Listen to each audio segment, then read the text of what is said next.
Hello everyone, मैंने last video में आपको बीआरएस की इंट्रोडक्शन दी थी, बोला था प्रैक्टिकल आपको नेक्स्ट वीडियो में करवाऊंगी।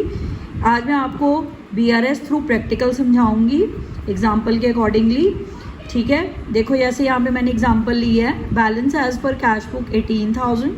जब भी आप बीआरएस करते हो सबसे पहले डेट पढ़ लिया करो, ठीक है, 31 मार्च 2021। अब फिर देखो कि कौन सा बैलेंस दिया है। जैसे इस पे दिया है balance as per cash book, cheque issued की एंट्री है, बैंक चार्जेस की, पेड की, इंटरेस्ट ऑन इन्वेस्टमेंट की। First rule, BRS as on 31 March 2021, जो डेट दी है परफॉर्म ऐसे होता है पर्टिकुलर प्लस माइनस। मैंने लास्ट वीडियो में भी बताया था, ये भी आपको बताया था कि क्या अगर बैलेंस एक बुक का हमेशा आपको गिवन होगा, जैसे इसमें किसका गिवन है, कैश बुक का, आप आंसर किसका निकालोगे, पासबुक का। ठीक है, जिसका आपने आंसर निकालना है ना उसके अकॉर्डिंगली प्लस माइनस करना है। अगर इस क्वेश्चन में पासबुक प्लस है तो प्लस साइड में फिगर जाएगी, अगर पासबुक माइनस है तो माइनस साइड पे फिगर जाएगी। आपने सिर्फ पासबुक को देखना है, कैश बुक भूल जाओ। जिसका आंसर निकालना होता है सिर्फ उसके बारे में सोचो। क्लियर?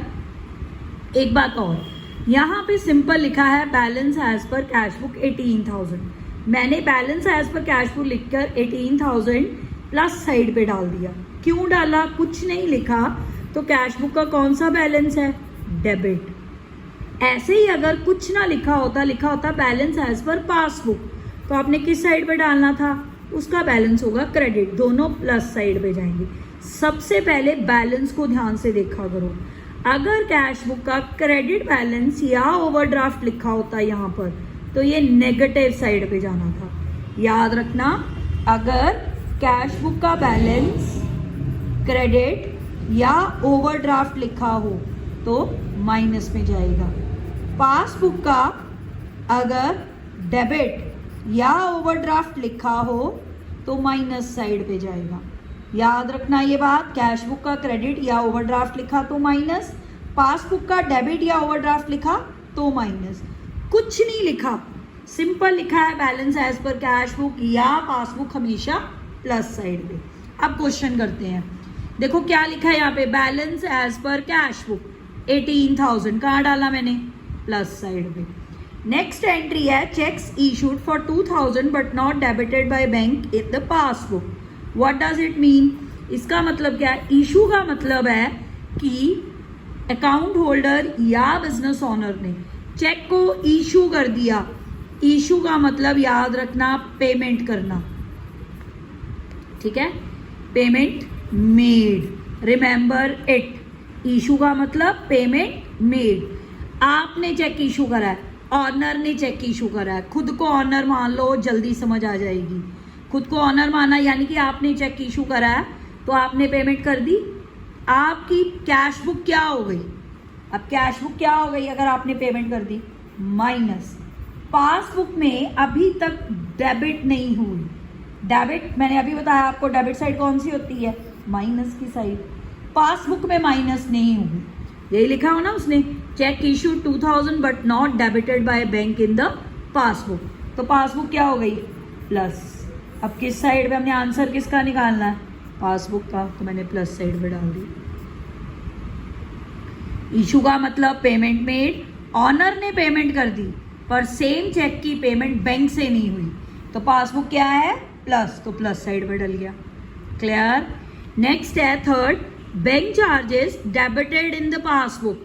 अभी मैंने आपको बताया कि पासबुक की नेगेटिव साइड कौन सी होती है, डेबिट या ओवरड्राफ्ट। ठीक है, ये नेगेटिव है ना, डेबिट। अब उसने क्या करे हैं, बैंक चार्जेस, डेबिट, यानी पासबुक क्या हो गई, क्या हो गई, माइनस। तो माइनस साइड पे डाल दो अपने आंसर।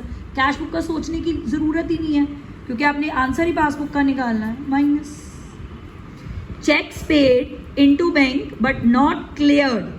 पेड लिखा हो, डिपॉजिट लिखा हो, सेंट लिखा हो, एक ही मतलब है कि पेमेंट हमने रिसीव की है, यानी कि पैसे आए हैं, पेमेंट रिसीव्ड। यहाँ पे कुछ नहीं लिखा किसने रिसीव करी, तो हमने करी, ऑब्वियस हमने करी, यानी कि हमारी कैश बुक क्या हो गई पेमेंट रिसीव करने से, प्लस। पासबुक में अभी तक वो चेक क्लियर नहीं हुए, यानी कि आपने चेक लगा दिए बैंक में, बैंक ने आपकी पार्टी के अकाउंट से पैसे निकालकर आपकी पासबुक में नहीं डाले, आपके बैंक में अकाउंट में नहीं डाले, पासबुक क्या हो गई? माइनस। आपके पास पैसे आ गए पर अभी बैंक के पास नहीं आए, इसका मतलब ये है आपके पास आ गए, बैंक के पास नहीं आए। अगर बैंक के पास नहीं आए, हमारी पासबुक क्या है? माइनस। हमें आंसर किसका निकालना है? पासबुक का। पासबुक हो गई माइनस। क्लियर? नेक्स्ट था interest on investment collected by bank ₹1500। किसने कलेक्ट करा अभी इंटरेस्ट? बैंक ने। डायरेक्ट पैसे बैंक के पास आ गए। अगर बैंक के पास आ गए तो पासबुक क्या हो गई? प्लस। हमारे पास तो आई ही नहीं। ठीक है, आपने सिर्फ पासबुक के अकॉर्डिंगली सोचना है।